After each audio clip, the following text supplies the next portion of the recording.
to welcome you to our panel tonight. Veterans for Peace is an international organization with over 100 chapters in the United States, as well as in Europe, in Cuba, in Korea, in Taiwan, in Okinawa, and in Vietnam.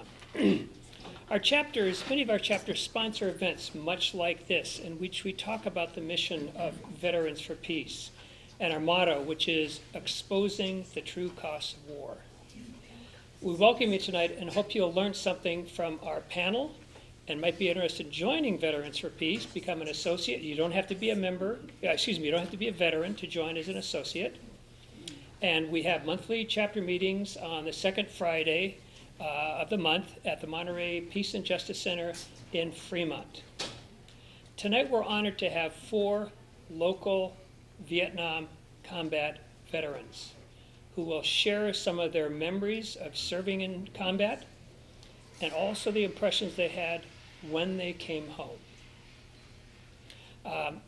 I will introduce the 4 briefly, and then after our 4th presenter, if we have time, we'll open up for Q&A.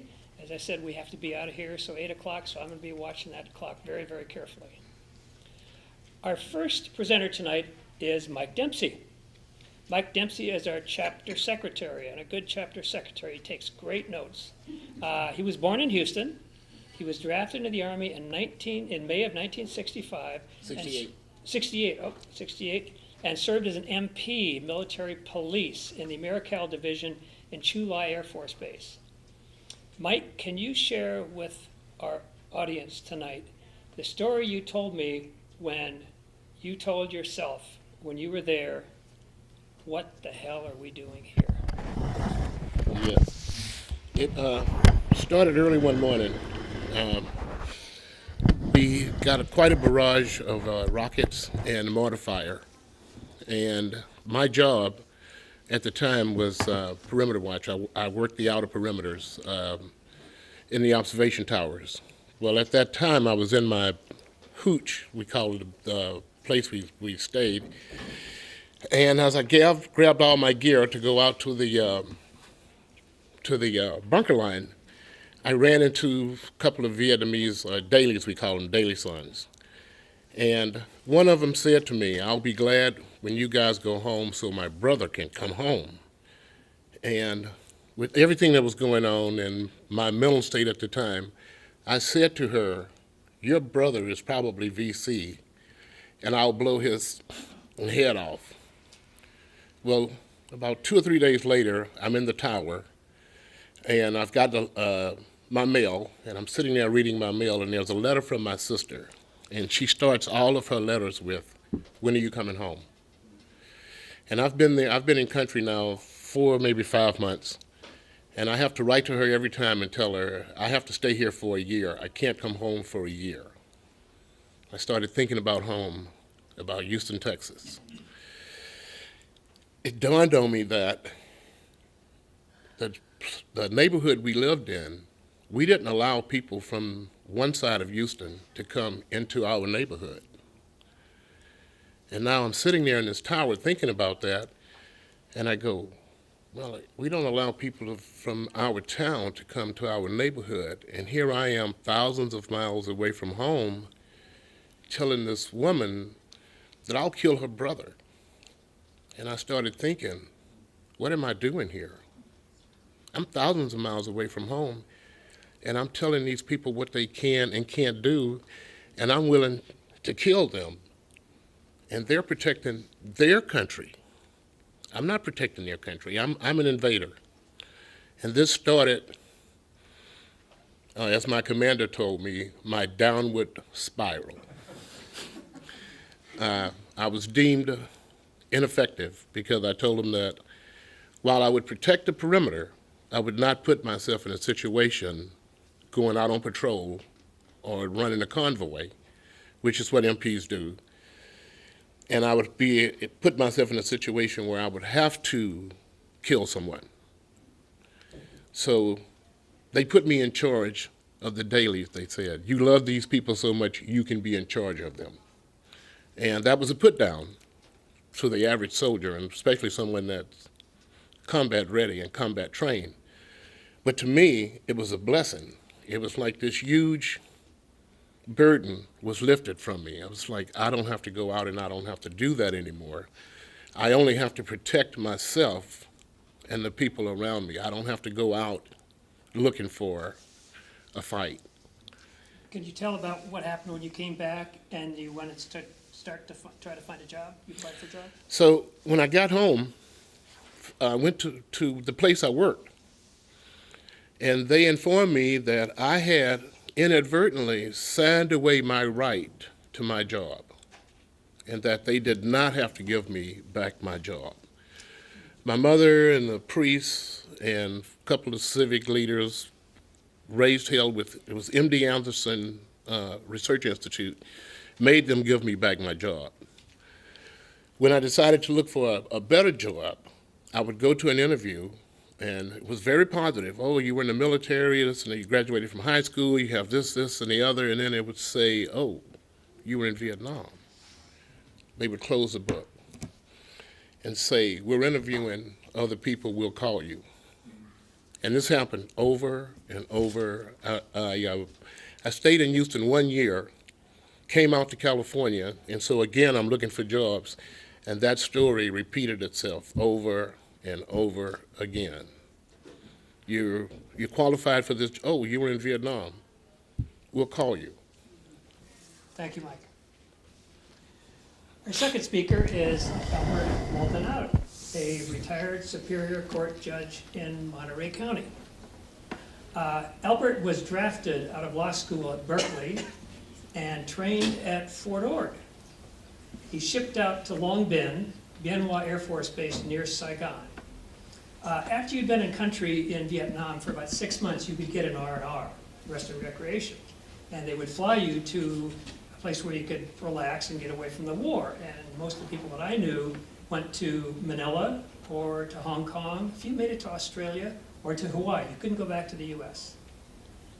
When Albert applied for R&R, he chose to go to Da Nang, which was where some of the heaviest fighting had been going on.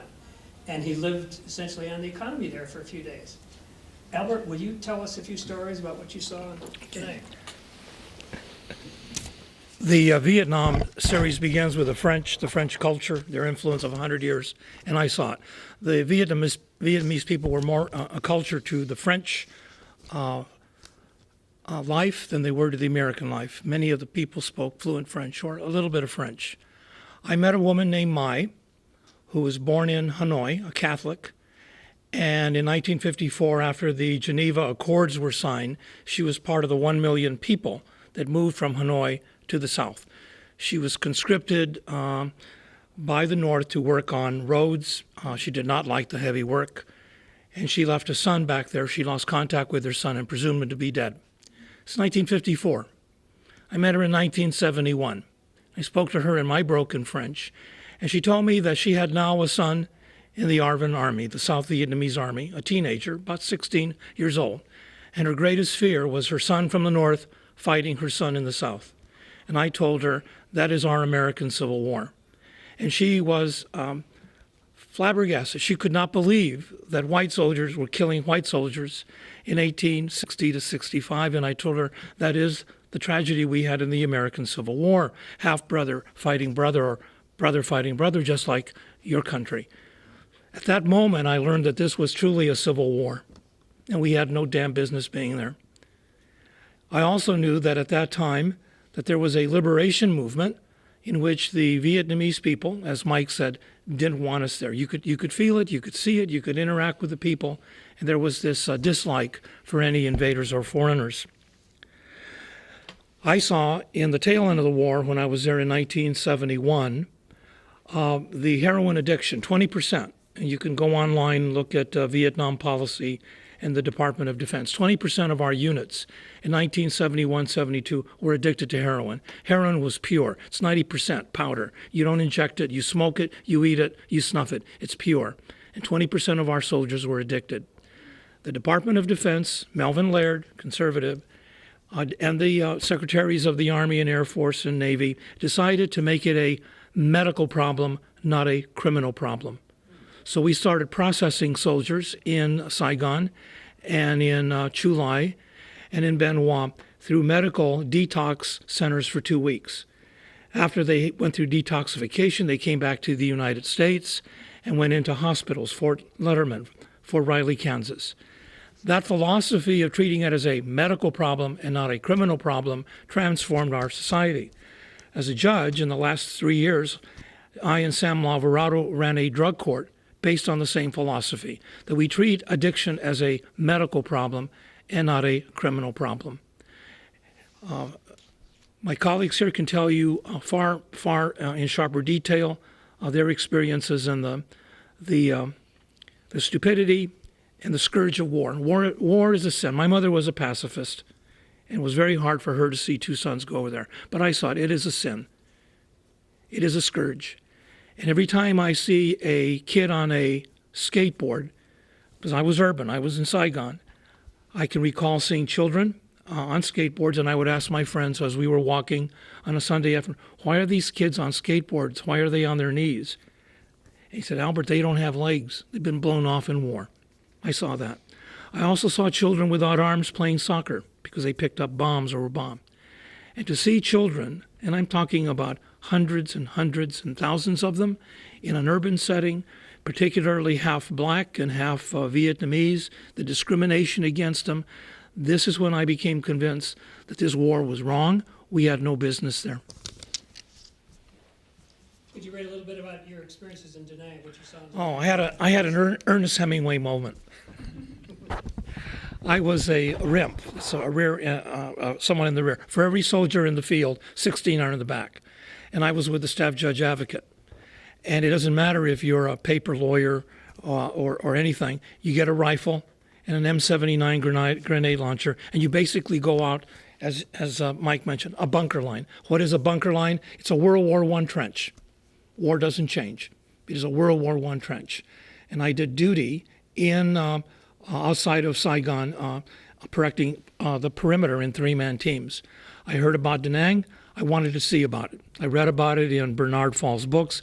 So I got on a C-130 at Tan Son Nhut, or whatever it was at the time, and all I could see was a city surrounded by craters, like the craters of the moon, that we had bombed all of the perimeter of the north and of Da Nang.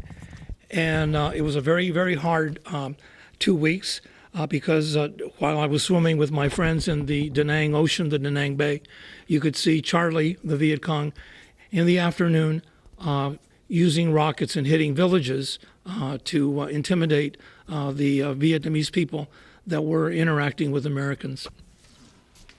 Thank you, Albert. Our third presenter tonight is Gary Weitz. Gary is from Buffalo, New York. He spent a year at St. Bonaventure University. His family moved to California, and he wanted to get an engineering degree and go to a Catholic school, and the only one that was a Catholic school and had engineering was Santa Clara.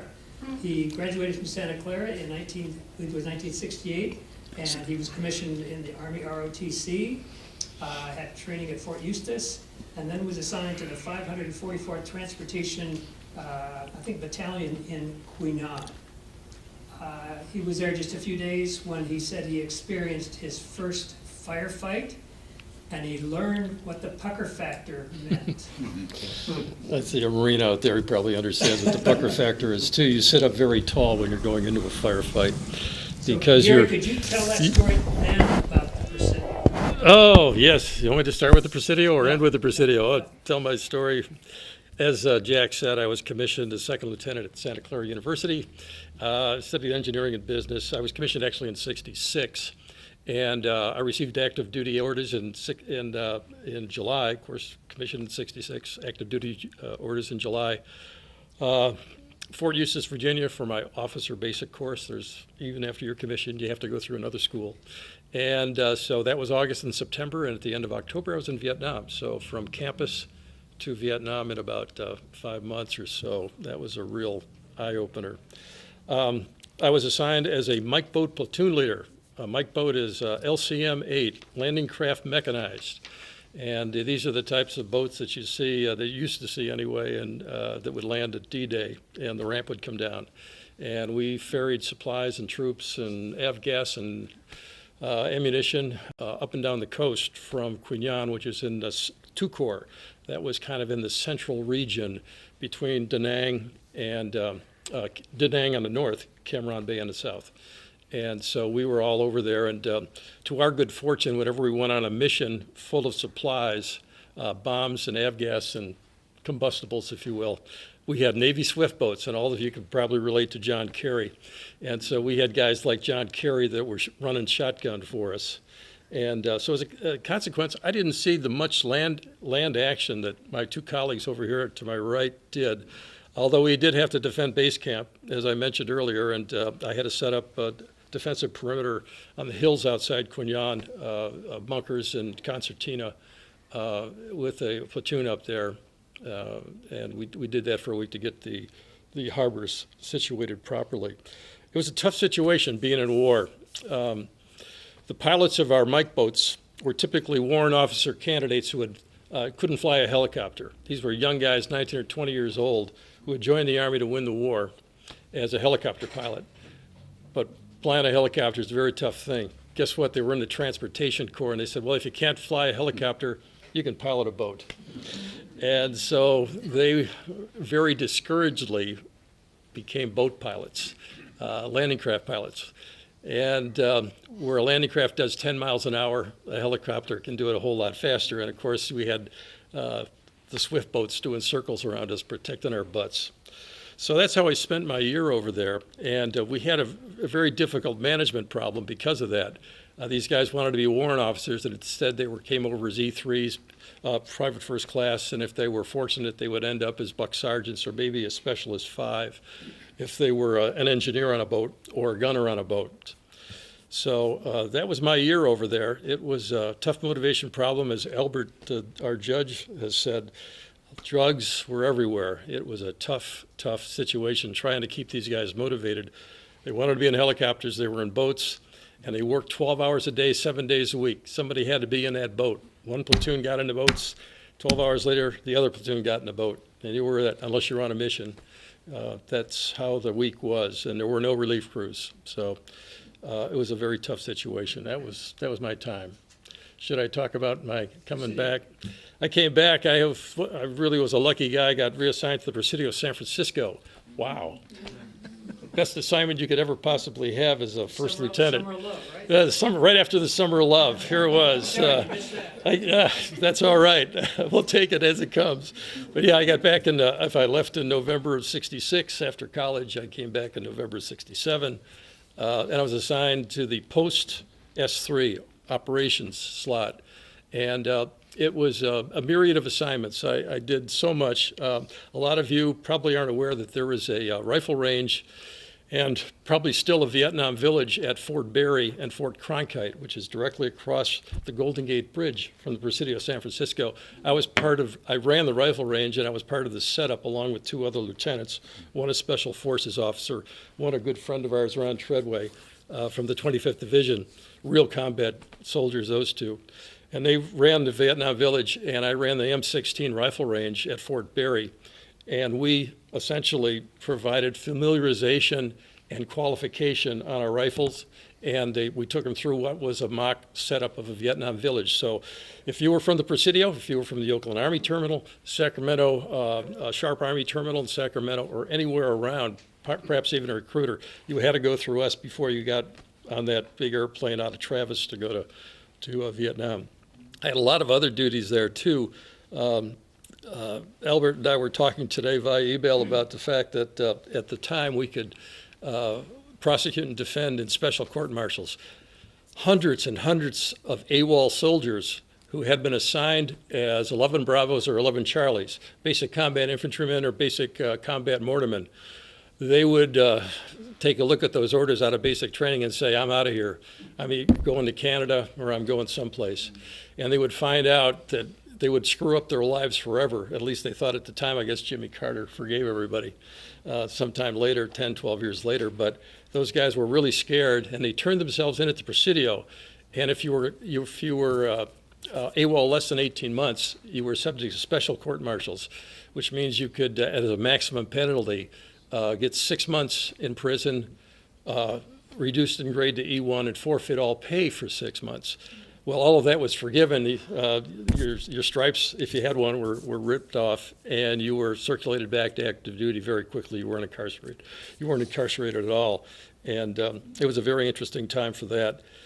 So that was about it, except I'd like to mention one assignment that really got me towards the end, and that was I got a call from our personnel officer. It said, "We have a special assignment for you, Lieutenant Weitz. There is a dead killed in action first lieutenant from Redwood City, and his body is at the Oakland Army base at the mortuary. And your job is to take this young man home to his parents in Redwood City." And I said, "Well, what do I do?" He says, "Well, you drive over there, and they'll give you a briefing, and there'll be a hearse, and you follow the hearse to Redwood City, and you meet the parents. They've already been told, and you'll be told more when you get to Oakland." So I went over there, naturally, under orders, and they issued a black armband, gray pallbearer gloves, and said basically that you will be responsible for taking this body home, Lieutenant Weitz. And we have to tell you one thing, and it hasn't been told the parents yet. Their son has non-viewable remains. And that was the toughest job I ever had in the Army. And I know I'm going to break up a little bit. But I followed the hearse down to Redwood City, and I had to tell the family. They're all waiting in front of the mortuary. And there I was, and I got the dad over with the mortician. I said, "The Army says that the remains are non-viewable, so that you won't be able to prepare the body." And the father, of course, was very upset. And the mortician said, "Well, we're going to open it anyway, because we need to make sure that this is the young man. If there's anything identifiable, we want to make sure that this is the right soldier." So I stayed with the family out in front, mom and a couple of sisters. And the dad and the mortician went, and they opened the casket. Again, I was not there at the time, and the father came out ashen gray, absolute ashen gray, and said, that's our son.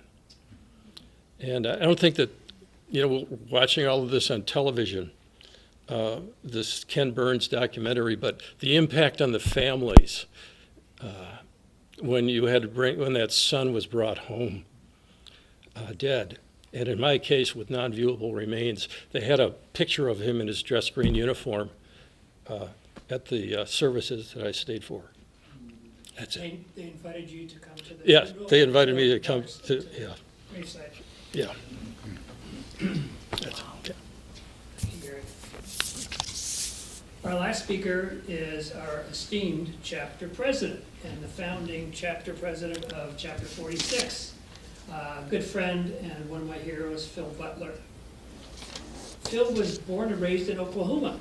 He graduated from the U.S. Naval Academy in Annapolis, became a Navy pilot, and flew off aircraft carriers in the Gulf of Tonkin in 1965. He was shot down and spent 8 years as a POW. Phil has received 2 Silver Stars, 2 Bronze Stars, 2 Legions of Merit, and 2 Purple Hearts. Phil, would you share a little of your story? Okay. Well, I'm supposed to tell my story. Is a little bit difficult. I've been told I have to tell my story in eight minutes, and the key is, how do you tell 8 years in 8 minutes? So if you have any questions after I give you We'll a give you a 6 few to 8 more. minute review, it's 500 pages. It's all right here. Right here. It's a great book. Yeah. Well, Jack said, I finished flight training. Graduated from the Naval Academy in 1961 and got married to my high school sweetheart and all the usual stuff that's supposed to happen, and went to Navy flight training. And at the end of 1962, I got my wings and was assigned, because I had done well in flight training, I was just assigned to jets. And I was assigned to an A4C squadron at NAS Lemoore, Naval Air Station Lemoore. And everything went great. I loved flying the airplane. It was just a ton of fun, and we went out and fired guns and rockets and dropped bombs on targets and stuff, and just really great, good time stuff. And had a 7-month cruise, the West Pacific, non-combat cruise, and that was fun. We stopped in places like, ports in Japan and the Philippines and Hong Kong, and it was just a wonderful time. And then I came home and we started gearing up for going to Vietnam. And we started practicing various things for that, but still the lights didn't go on until early 1965 when I said goodbye to my wife, who was in the hospital at NAS Lemoore delivering our first child, my daughter. So I got to see my daughter when she was 2 days old, and then I left, got on the carrier, and off I went for Vietnam. All the fun and games stopped when I saw that people were shooting back at me, seeing the tracers go by, all this practice that we had done before, and night flights with the even at 20,000 feet with 105 millimeter big pom-poms coming by you because they had you on radar. Sort of the fun went out of everything. As my colleagues here will attest, the bad part is when somebody's shooting at you. It steals the mind to focus, but it is no fun. One night at 2200 hours on April the 20th of 1965, I launched off the carrier for a mission to interdict trucks over on Highway 1 at North Vietnam. And when we got to the target area, I looked down below me and I saw trucks in a line down there. You could see the little lights that they had on to see where they were going. So I rolled in from 20,000 feet in a 45-degree dive and came down the chute with full military power like we did at 500 knots and about 2,500 feet in a 45-degree dive. I pressed the bomb release button and my whole airplane exploded, completely blew up. The bombs malfunctioned underneath my airplane. They were supposed to go off just above the ground, but they malfunctioned and went off just below my airplane. Blew the tail off the airplane, blew the wings off, and that is not a very comfortable thing to try and fly. But fortunately, in this whirling business that I was in, probably pulling like 3 negative G's, I was able to eject and get a partial enough chute to go through a bunch of trees and land on the ground. And there I was in a dark night in North Vietnam, 6'2½", blonde-haired guy, and I knew instinctively that I just didn't fit in. So I had to, as we said, haul ass and get out of there. So I got out of my G suit, threw my helmet off, and got some necessary things out of my survival pack and put it around my waist, and off I went. And so for the next 4 nights, I would try and run through paths that I found because we were briefed to head towards Laos to get picked up. And so for 4 nights, I ran as fast as I could going towards in that direction. And in the 4 nights, I managed to get close to 100 miles. Fear is a great motivator. So anyway, after 4 days and nights hiding out during the days, they finally caught up with me, and it turns out they caught up with me with 2 very well-trained German Shepherd dogs that had tracked me down, and they also were able to attack me and disarm me and pin me to the ground. And so from that point, I was taken to Hanoi, to the Hanoi Hilton, and for the next 2,855 days and nights, I lived in that and 11 other POW camps in the Hanoi and Chinese border area. I was number 7 POW after Alvarez, and as a prisoner of war, what they wanted from us was political propaganda. They didn't want military information, they wanted political propaganda. So we were constantly interrogated, harassed, pressured, and tortured, physically tortured numerous times. to give political propaganda. This went on from 1965 until September of 1969, when Ho Chi Minh died. When Ho Chi Minh died, the new guy, Le Duan, took over, and he was a pragmatist, it turned out, so he knocked off all the bad treatment for us POWs. It stopped instantly the next day. They threw our cell doors open, they brought us blankets, they started doubling our food, they brought us vitamins, because he figured that we were going to be worth our weight in real estate. And that's exactly right. You guys traded a country for 800 POWs. Good trade. Thank you very much. Well, as a POW, we were isolated from each other, and so therefore we had to come up with communication things that I describe in my book: tap codes, note drops, mute codes, and other ways to try and communicate. During my time as a POW, I was at times down to around 100 pounds. I weighed 180 this morning. And I had beriberi twice. I had hepatitis A, and I had another disease that my doctors described as probably it was cholera. And one thing I did in life, I guess, was I picked the right parents, because I had good DNA to survive all that stuff. We had no medical treatment, but I survived it. On February the 12th of 1973, we were repatriated, and I went to Clark Air Force Base in the Philippines, and we were, shock to us, the returning heroes. We were the returning heroes. These guys got nothing but negativity. When you had your uniforms on, you came home. But apparently, our country needed heroes, and we were assigned somehow or another to do the job as POWs coming home. And I've always resented that. 5 days later, after Clark Air Force Base being held, I was finally put on an airplane and sent back to San Diego, and I found out that my wife had held everything up because she had a boyfriend that didn't want me to come home, and when I walked down the red carpet to meet my wife, she put her hand out to shake hands, and instinctively I knew something was wrong. We got in the staff car to go to the hospital, and she looked across the back seat and said, I'm getting a divorce. Well, you can imagine, my whole world was turned upside down. On top of the fact that, you know, I lived something very different from everybody in this room. I lived for 8 years with my head stuck in April of 1965 and was dumped into February of 1973. You guys experienced it day by day, but for me it was just bam, you know. I mean, the mores had changed so much.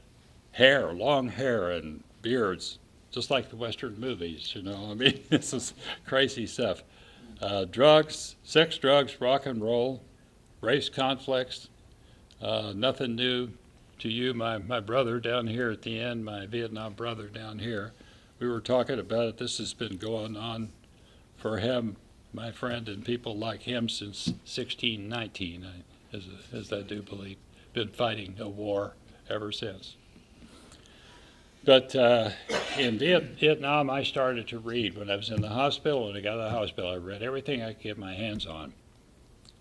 And all the things I read convinced me to make a huge change from being a Republican to being a progressive Democrat. I switched. I mean, it was just like, bang, you know. The world opened up for me. I saw that we had killed probably 4 million people, and I had been part of that.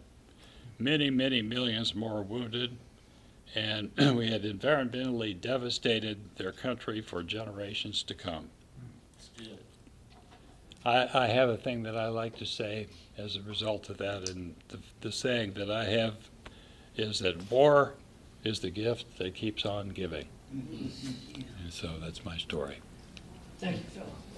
You didn't mention that you taught at the fourth grader school. I did. That was my hardship tour, teaching at the Navy.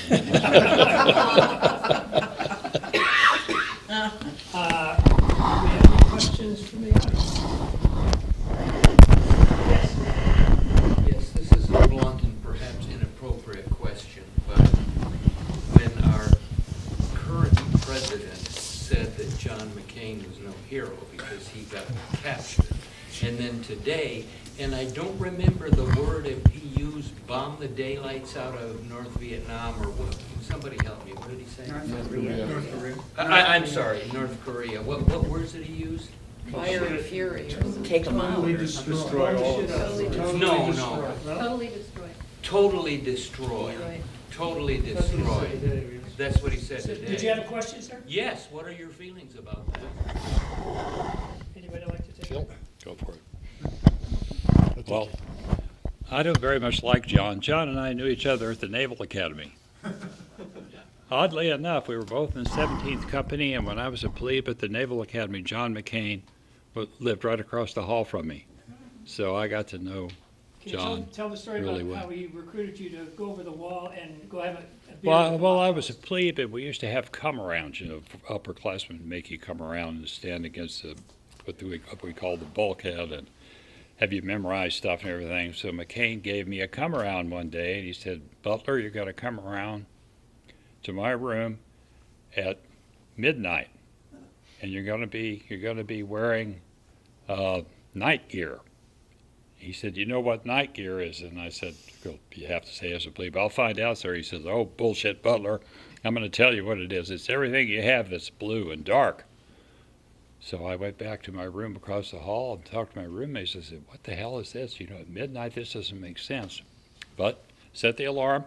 Midnight, I went skittering across the hallway, opened the door, and was about to sound off loud, Midshipman Butler, fourth classer, when he grabbed me, put his hand on me. He says, follow me. Follow me. So off we went. We were up on the fourth deck of this Bancroft Hall, and we went all the way down and out into the yard. And there was a place where the wall is not very high. Went over the wall. Out to Maryland Avenue. There was a taxi cab sitting there. And the driver gets out and he says, hey, Johnny, how you doing? We get in the cab. Off we go to a bar. And I'm thinking, hey, hot dog, I'm going to get a drink, you know. And so we go in the bar, and McCain orders 2 beers. And he said, these are not for you, Butler. I'm not giving any plea, but alcoholic beverage. So he drank the beers, and we came back. But anyway, that was all fun and games, but my opinion of John McCain, I have to tell you, changed after he became a senator. Of course, I'm a progressive, and he's a Republican, I guess, some sort of. But I certainly haven't liked the way he voted, and I did write and speak that I couldn't support John McCain or vote for John McCain as president, and caused a lot of trouble for myself. I had a lot of Naval Academy fellows and ex-POWs come down on me hard with that. But that's life. Sometimes you got to stand up for what you believe in, no matter what. Another question? Yes, ma'am. I've seen you've been watching Ken Burns's program, and I wondered what your thoughts are on it and what you think should be included in it that hasn't appeared yet that you think is very significant as part of the experience and what you've heard from other soldiers. Myself, I thought that they have had mainly white people interviewed, and I think that there were a significant number of minorities, African American, whatnot, that were drafted, and so that's but I wondered what your thoughts were about watching. I read criticism in the Washington Post that there wasn't enough attention given to the African Americans in the military during Vietnam. The racism was there in 1971, towards the end of 71 and 72 that I saw. So black units from North Carolina that were short. They had like 30 days left. They refused to go out on helicopters. They weren't going to get killed anymore. Enough is enough. Chicanos, Latinos from Brownsville, Texas. Also, discrimination. They had signs up in Long Binh that said Vietnamese only and white soldiers only. And I saw 90 soldiers, black soldiers, riot And the colonel changed it. Get those damn signs off. No more Vietnamese and then white soldiers only. So there was racism. And you look at the death ratio of blacks per population and whites per population, there were too many sergeants, black sergeants, being killed in proportion to white. But I remember being under the aegis, the supervision of 2 black sergeant majors at the bunker line, and they said, whatever happens here, forget about communism, forget about Americanism, forget about anyism. You're here because survival is the cause. That's the only thing that you think about. Survival is the cause. You protect your brother to your left and to your right, like Michael said, and everything else, put it aside. Survival is the cause. The second criticism that I saw about the Vietnam series was the number of children, as I mentioned, children that had been fathered by American soldiers, that the Vietnam series does not go into the deep cultural roots of that, and how many children were abandoned in particularly urban areas that were half American and half Vietnamese. The Vietnamese discriminated, many of Vietnamese discriminated against black children. I saw it. And what was culturally very hard for me and caused a lot of cognitive dissonance is that I saw girls in particular, 7, 8, 10-year-old girls, blonde, blue-eyed, on bicycles, and I asked him where a hotel was or a street, and he was speaking Vietnamese. Mike, do you have a comment about the question? There's a site that you can go to. It's called Vietnam Full Disclosure, and there's quite a bit of commentary on that site about the Burn series. When I first got on the site and was listening, and I've only monitored the site. I haven't participated in it, but I didn't think at the beginning that they were giving the film a chance, and I still don't think that the film has had a chance yet. I know Ken Burns has left when he did the jazz series. He left a lot of things out about jazz, and I'm hoping that he's going to do a better job with the Vietnam series. And I've heard that there will be more stuff about black soldiers and the kids. I've personally been back to Vietnam 3 times since I got out of the service. And I'm currently involved with a project called Project Renew, where they are removing unexploded ordnances in Quy Nhon province. They dropped more bombs in Quy Nhon province than they did of all of World War II. And they've gone from having hundreds of people injured and killed to 0 because of Project Renew and the education that Chuck Searcy, he's a really great guy, former Vietnam commander, military commander, U.S. Army, and now he lives in Hanoi, along with, I think there's like 16 other Vietnam veterans that they've decided to live there and to do as much as they can to help the people there. And the thing about the kids is it's heartbreaking to go there and see these kids with these huge heads. They can't sit up. They can't do anything. They have to constantly be monitored. There's a wing in this hospital in Saigon that takes care of them.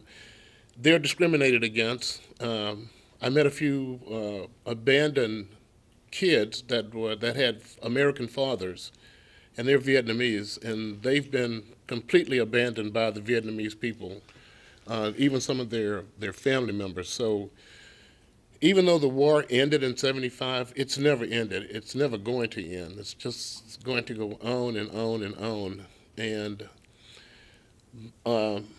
my epiphany caused me to become a veteran for peace, and I am totally devoted to peace. I hate war. There's nothing ever good that comes out of it. Even my experiences that helped to change me, it's a good thing, but still, I would rather have it not happen, or rather that it happen a different way, because it's a terrible thing.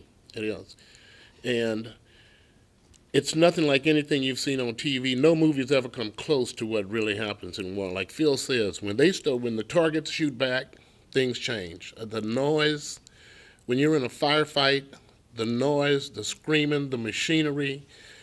It really is. All hell has broken loose. And then when it's over and it stops, the smell and the sounds that continue in your ears.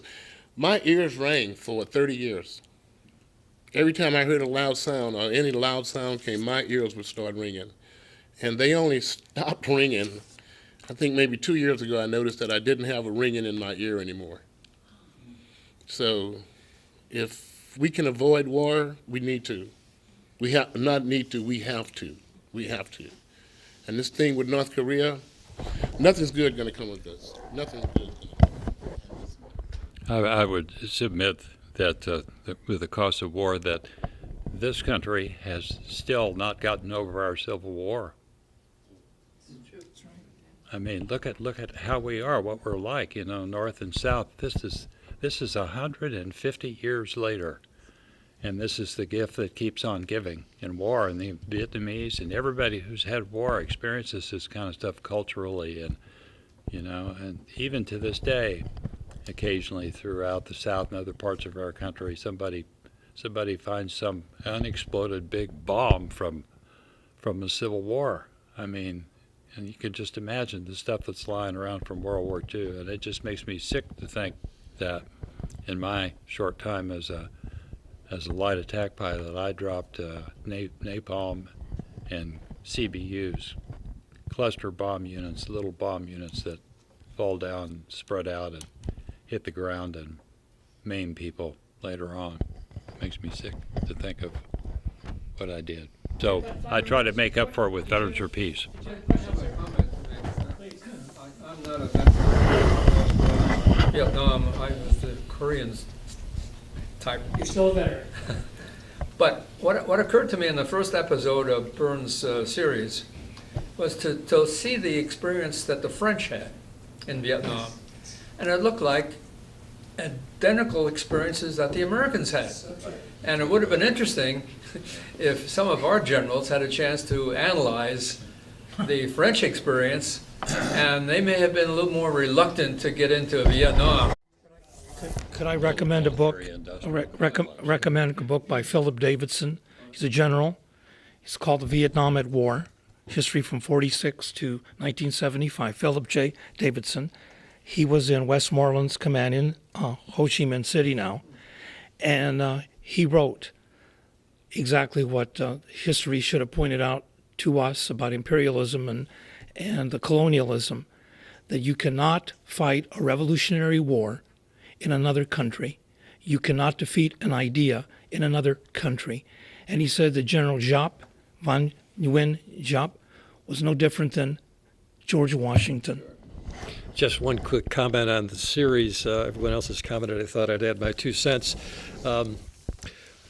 I was looking forward last night in the series to a little more analysis on the Tonkin Gulf incident and then later resolution. It really was an incredible thing. I attended, as I mentioned, I went to Santa Clara University. I went to ROTC summer camp in that summer of 1964.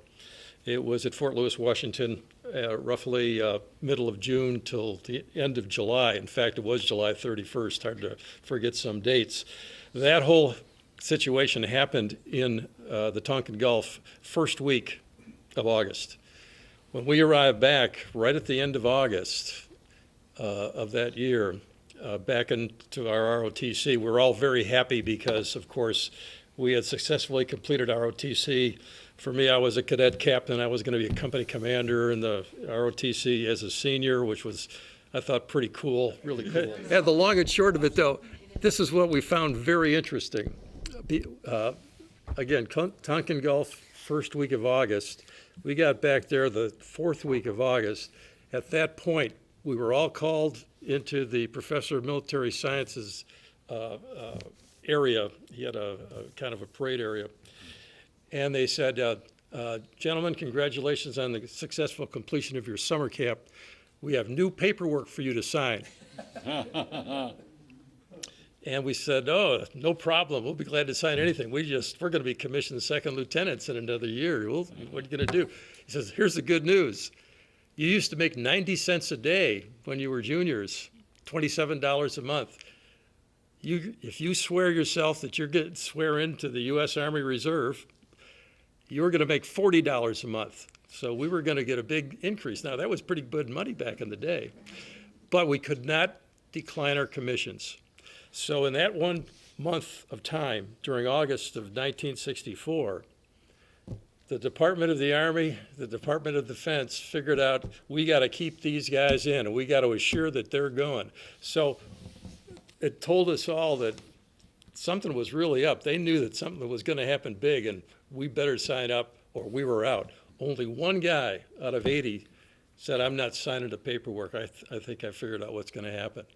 And again, you had to get the feeling now. We had gone through a lot of training that summer in the rain and the mud up in Washington, state of Washington. And so we all wanted that commission. We figured we'd earned it. Well, one guy figured it out. He said, I'm not signing no paperwork. Another thing is that, of course, we all know that war is good for business. You know, the military-industrial complex. Have you noticed what the stock market is doing lately? We got a bunch of wars going. It's really good for business. I'd like to thank everybody for coming tonight. This is probably our 5th or 6th event we've had, and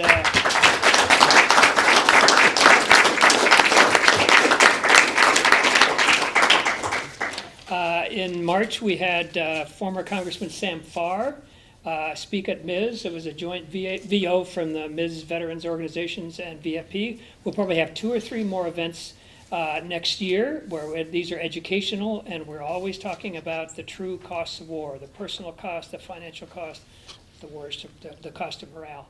If you'd like more information, there's a sign-up sheet over there. We have a newspaper there that is freshly published here called Full Disclosure, which is a lot about these Vietnam issues. And again, I'd like to thank you very much on behalf of Veterans for Peace, Chapter 46, Monterey. Thank you for coming tonight.